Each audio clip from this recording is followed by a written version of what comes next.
When we all see Jesus, we'll sing and shout the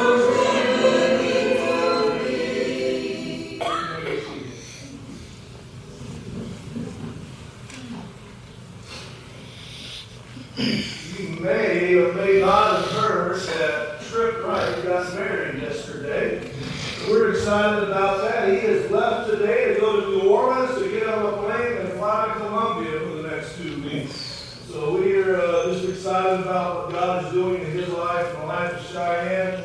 Back here in the right, we have Jennifer. You okay? Riley? Okay.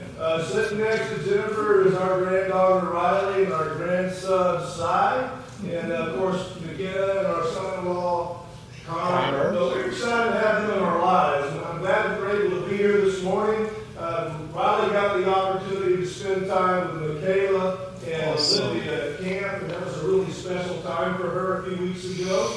And so I'm excited about her being able to see Olivia again today, and Michaela as well.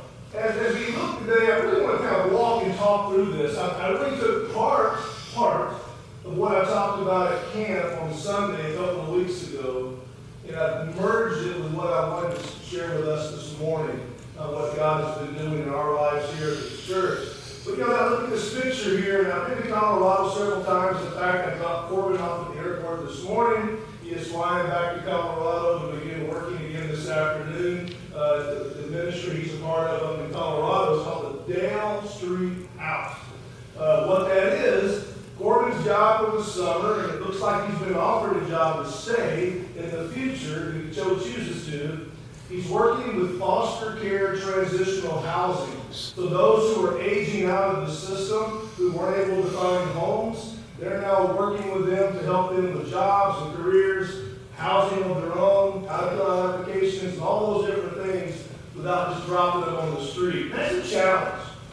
I don't know what that would be like to grow up in the system, and then the system comes to an end, and I don't know where to go. I don't have any family, don't have any friends, nobody's ever really wanted me. That'd be a scary time. So it's so important to know that there are people out there who can walk with us, right?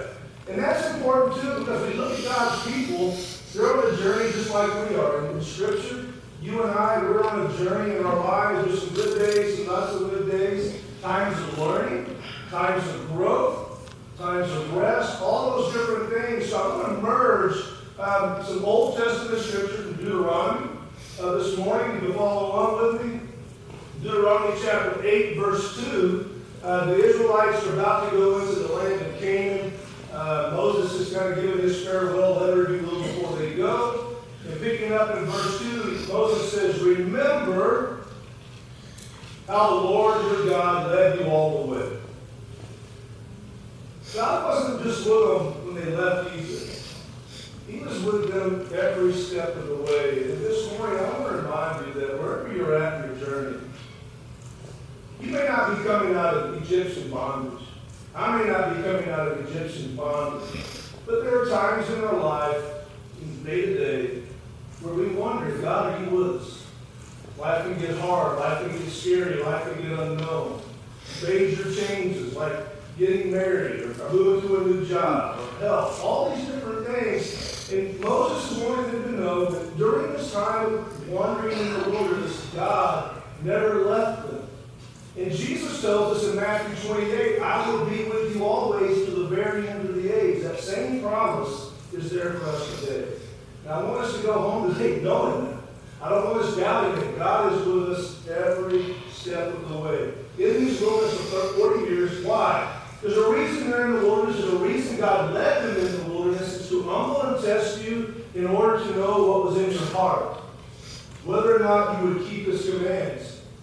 And so the wilderness, whatever that is for you, all right, the wilderness is symbolic of a place where we are being taken out of our comfort zone. We are being taken out of a place where we are in charge, we are in control, and we know what's coming next. And we're in a place where we just don't know what tomorrow holds. We don't know what the next step is to take. We may think we do, but the wilderness has a way of putting us all on a level playing field,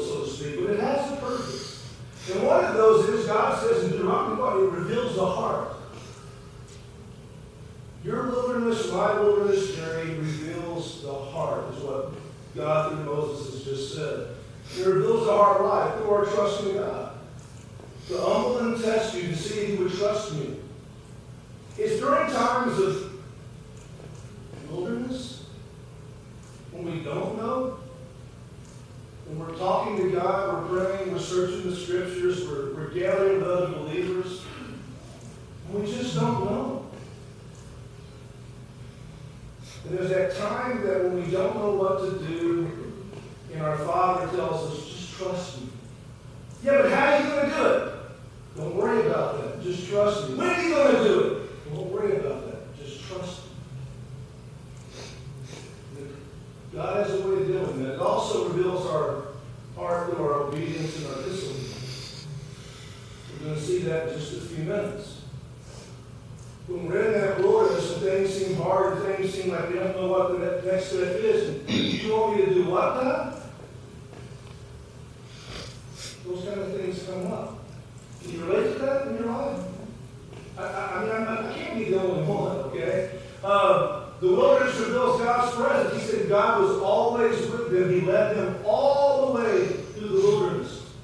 There are times in our life where I'm sure we're wondering, is God even there? If He's not answering our prayers when we want Him to, or we don't feel His presence. Just because we don't feel something doesn't mean it's not there. The wilderness reveals God's presence. It also reveals His provision, because we're going to see in a minute. He takes care of us. He provides food. He provides water. He provides clothing. Jesus tells us in Matthew chapter 6 not to worry about what we're going to eat and drink. God's going to take care of those daily needs. So sometimes we're in a wilderness experience and we're worried about what's coming next. It might literally be, what are we going to put on the table? Ramen noodles are cheap, but they're running out. Beans and rice, so whatever else we're eating. God says that pagans run after all this stuff, but for us to be calm and to trust in His provision, to give us this day our daily bread, God. Now, that's easy to say. It's harder to lean into.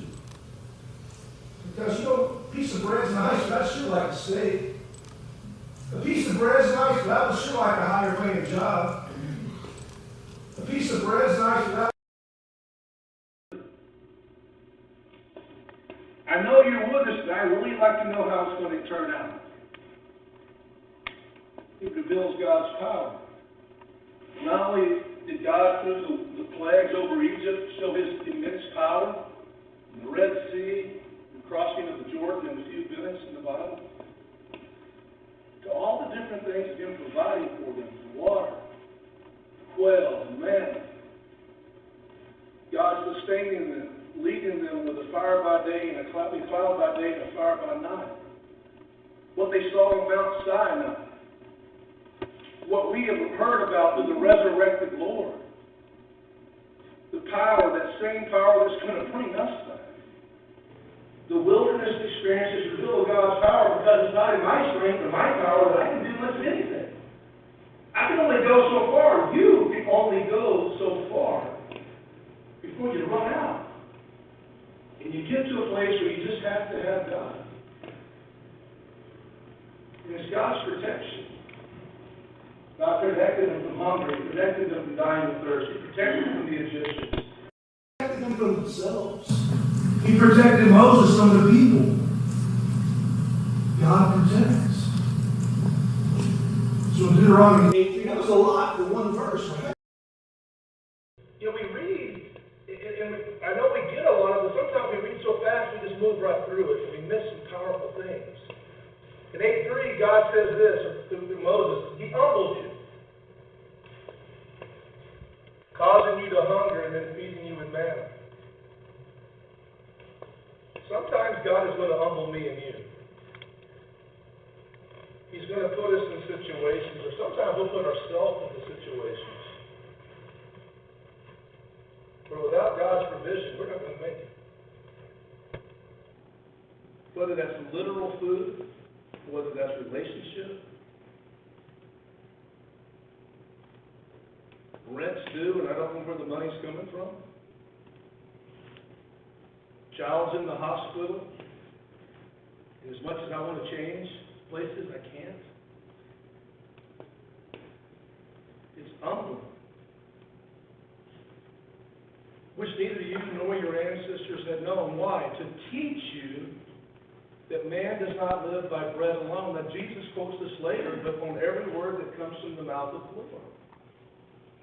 That is so easy to quote. But if we're honest, isn't it hard to lean into? When we feel like we need something desperately, or we want something desperately, we want answers, we want to be in control, we want to know how everything's going to work out. But we come to terms with the realization that we don't know all the answers. And sometimes we're going to just have to wait and trust God's provision. And that's an humbling thing, because so many of us have talked about, in this room even, pulling ourselves up by our own bootstraps. And you find out you can't. So the wilderness is a time of learning. Learning about God, learning about who He is and what He does, but about ourselves too. Because it's in those wilderness times we find out there's some things we cannot control. And just who we're going to lean on and why. The wilderness teaches that God is the source and sustainer of life. There are times when we need to eat. The Israelites were hungry. They were thirsty. He provided water from a rock, and He provided manna, and He provided the bread. But God is the source and sustainer of life. It didn't matter how much bread they wanted, how much water they wanted. It wasn't there without God. And there are times in our life when we're going through those struggles, in the wilderness time, that teaching time, whatever it is for you, that God may be bringing you through. It may be different for each one of us, with some overlap. You may find yourself saying, I don't know that I believe in you anymore, God. I just don't know who I trust anymore. The wilderness, more often than not, is a separation when we begin to realize my trust has to be in God and not the organization. Because He's the God. And the organization will always let you down. Always. But God doesn't. He is the source and sustainer of life. He spoke it into existence. He controls it. And He teaches us. And sometimes He has to humble us because we get too big for our britches. Or sometimes He has to humble us because we're too woe is me. Or, God, it's just never going to work out. And God goes, let me surprise you. Boom! Whoa! No, that's coincidence. Boom! How many times does God have to do things to get us to see He's the one that is the source and sustainer? You know that check you got at just the right time? That you needed at just the right amount? Or that person that calls you out of the blue?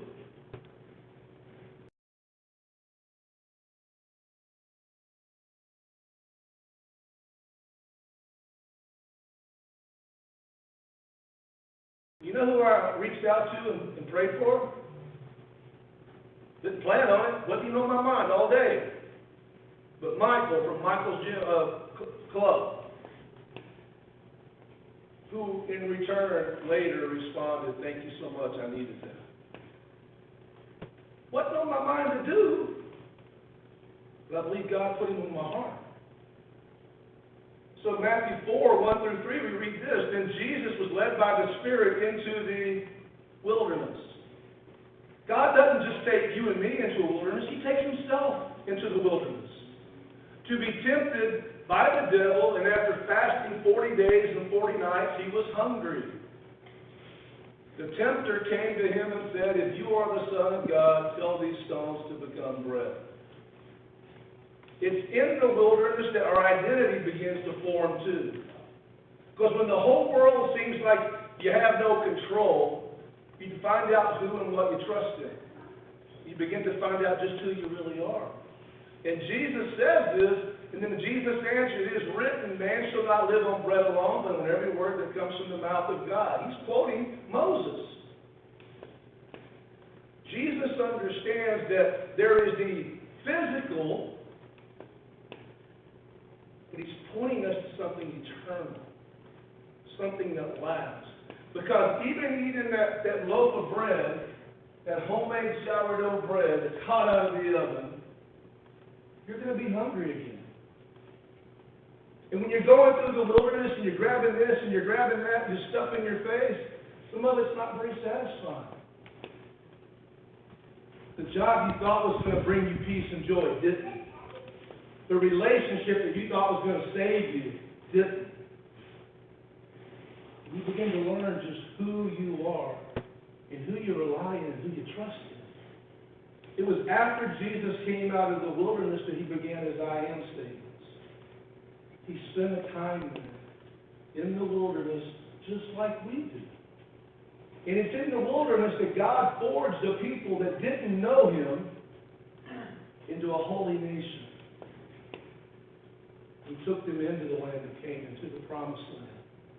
Deuteronomy 8:4-5, he says, your clothes did not wear out and your feet did not swell during these 40 years. Last night we got home and Jim looked at my flip-flops and said, your feet are swollen. I'm like, yeah, they are. And they are this morning too. They're swollen. I've been on a lot. My dad's legs were swollen and hurting from standing up so much. Maybe you can relate to that. Your clothes didn't wear out. Jesus tells us, don't worry about what you're going to wear. I'm going to take care of it. But in the wilderness time, is that not when we begin running this way and that way, trying to figure everything out? Know then in your heart, know this intimately in your heart, your being. Because for the Israelites, it wasn't just the mind, it was the heart, it was your source of all that you are. Know this, that as a man disciplines his son or trains, so the Lord God disciplines you. There was a reason they went through the wilderness. It was to take a people that were shaken and create a people that were unshakable when they stood on the right foundation. Hebrews 12:7-8, the author says this, endure hardships as discipline. God is treating you as his children. How often, think about this. Go with me for a second. Oh, life is hard. Things are a struggle. God must not care about me. But this says, things are hard, things are a struggle, and God is treating you as his children, which means he loves you. He cares for you. You are his. He knows you by name. It's just the opposite of what the world says. And what so often we say. For what children are not disciplined by their father? If you are not disciplined, and everyone undergoes discipline, then you are not legitimate. He uses a much harsher word in the original language. Not true sons and daughters at all. So when we're going through a wilderness, when we're going through a trial, when we're going through a struggle, it ought to remind us that God is with us, God is in control, God's got it, he's training us. Olivia plays volleyball, she trains to get better at volleyball. Ashley plays soccer, she trains to get better at soccer. My dad disciplined me with my booty getting whipped from time to time to help me to mature and to grow, to learn. Moreover, we have all had human fathers who disciplined us, and we respected them for it.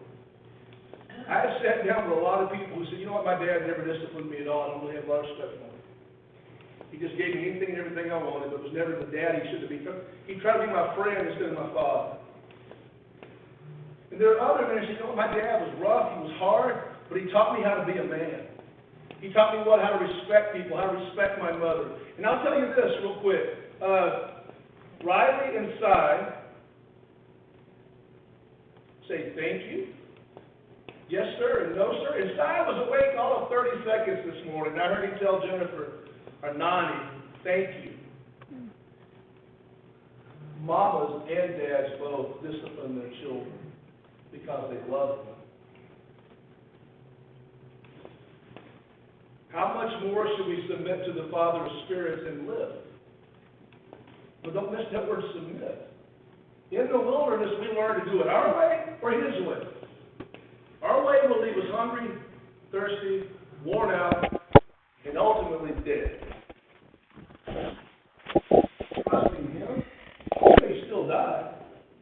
has the nourishment we need. He will have exactly what we need.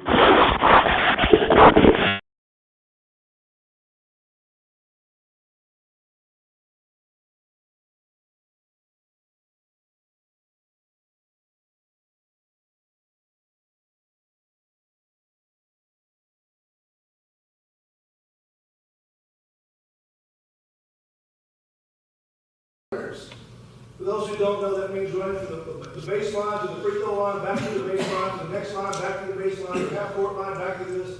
Basically, he's running for about 35 to 40 seconds and running out of breath and doing it all again 20 more times. It's rough. But you do that so that when you get in the game, you are conditioned to give your best. No discipline seems pleasant, kind of painful. Later on, however, it produces a harvest of righteousness and peace for those who have been trained by it. Don't miss this. The wilderness produces righteousness and peace for those who have been trained by it. What does it produce? Righteousness, been made right through Jesus, and peace. You see, those who are not trained by it, who are following the ways of the world, if you will, or even the ways of religion instead of relationship with God, there's no peace in the wilderness because there's no trust in the God who's with us. But when we look at it as the wilderness is a time for me to grow, a time for me to learn, you may be in a job that's a struggle. You're like, how much longer I got to put up with this?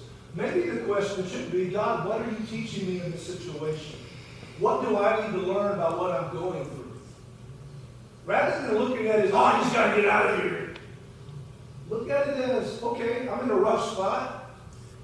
What is God trying to teach me? What do I need to learn? Or maybe, who else is around me that needs help? The Lord, the God of our fathers, the God of Abraham, the God of Isaac, the God of Jacob, has brought all of us here this morning. I say that because when Moses was on the mountain, he said, go tell the people, the God of Abraham, the God of Isaac, the God of Jacob. This is a God who has heard their cries. This is the God that's going to lead them out of the wilderness, into the wilderness. This is the guy who's going to do it. I'm going to do it through you, Moses.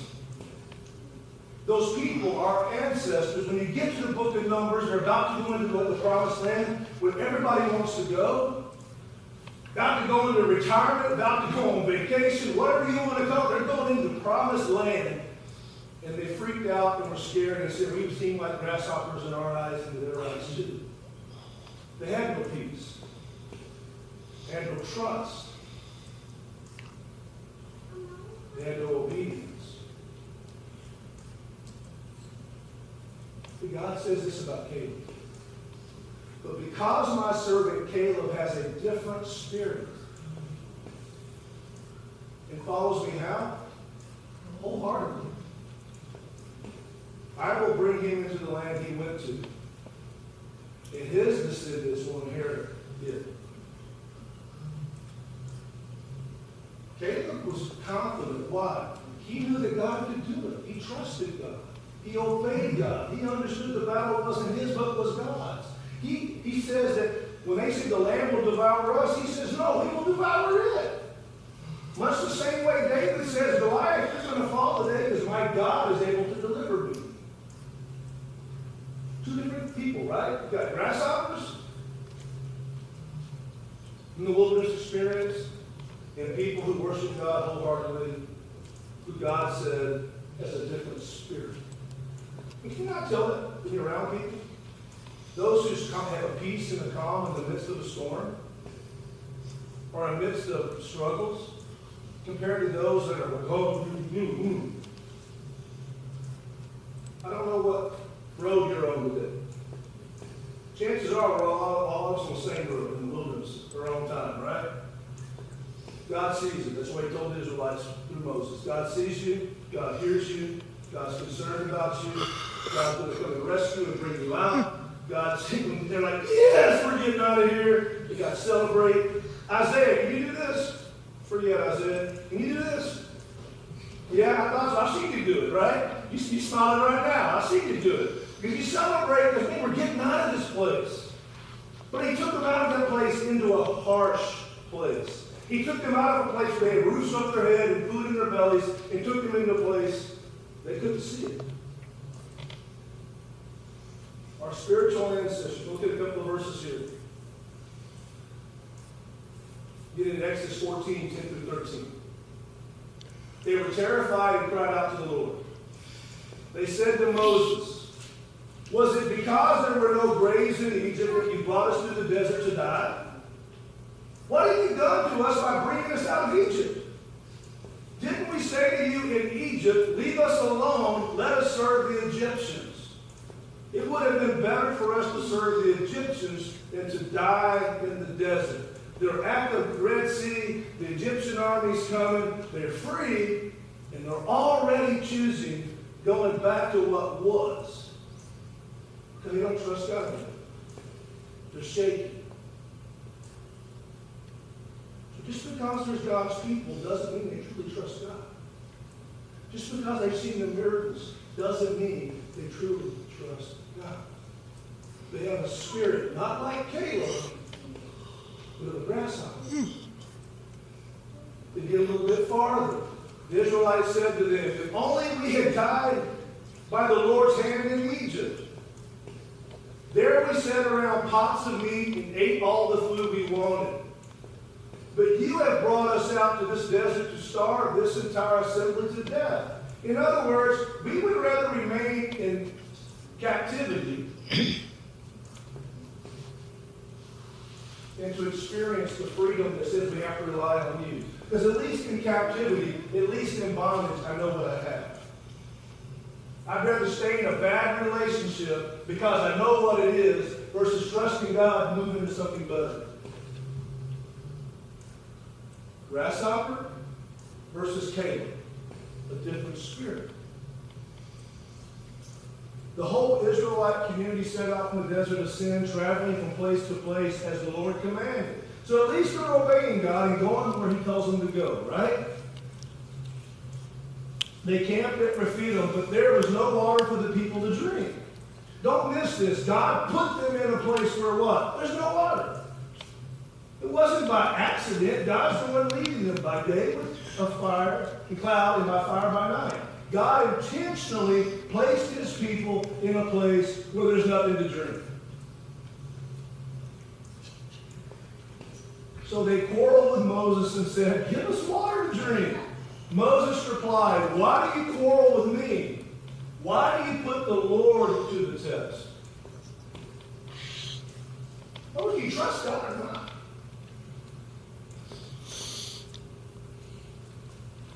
But the people were thirsty for water. They grumbled against Moses, and they said, "Why did you bring us up out of Egypt to make us and our children and livestock die of thirst?" They don't trust God. They're focused on what they can see versus what God has been doing. They don't trust God's intention. They don't trust God's presence. They don't trust God's provision. They don't trust anything.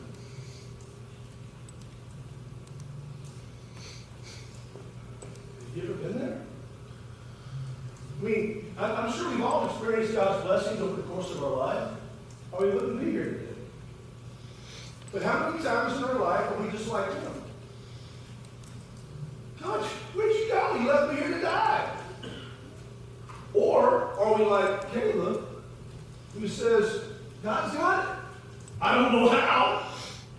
But He does. I mean, even Rahab, the prostitute, recognized that God was the living God who took care of His people. She had a different spirit about her. Even though the other pagans around her were in fear, she trusted God. So almost through here.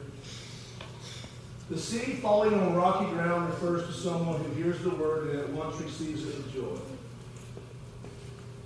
The good news. But since they have no root, they last only a short time.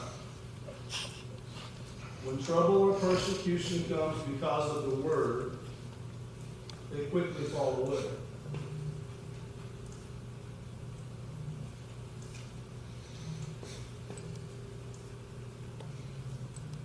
God's looking at the heart.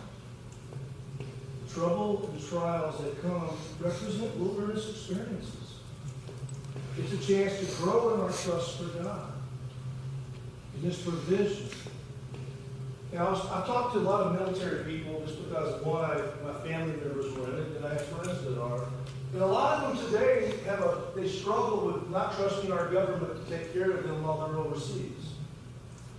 In other words, not going to win, but just going to police and make more money for the government. They don't feel like the government has their best interest in hand. Is it really any different? That we, for those that are in this situation, don't feel like God's got their best interest in hand? But God's always got our best interest. Always. So we have to make sure that we're not comparing God to men as equals. They're not. God's ways are not our ways. How often we take somebody into a rough spot to help them get better, to trust? How often will parents or grandparents choose the easy route versus an argument with a child throwing a tantrum because they would rather keep peace than discipline and help someone grow? But everyone who hears these words of mine, this is Jesus at the end of the Sermon on the Mount, but everyone who hears these words of mine and does not put them into practice is like a foolish man who built his house on the sand. The rain came down, the streams rose, the winds blew and beat against. In other words, the wilderness happens. And it fell with a great crash. Therefore, everyone who hears these words of mine but puts them into practice is like a wise man who built his house on the rock. In other words, they trust God in the wilderness. They trust God when the rain comes, when the streams rise, and the winds blow and beat against the house. It does not fall because its foundation is on the rock. He's comparing Israel, right, to people who either build their house on rock or sand. Where do we put our trust? If we're building on sand, it's either because we're lazy, or we trust that more than we trust God. Luke would say the same passage here, they dig down to the rock, which means we put an effort into it. So my servant Caleb has a different spirit, and he follows me wholeheartedly.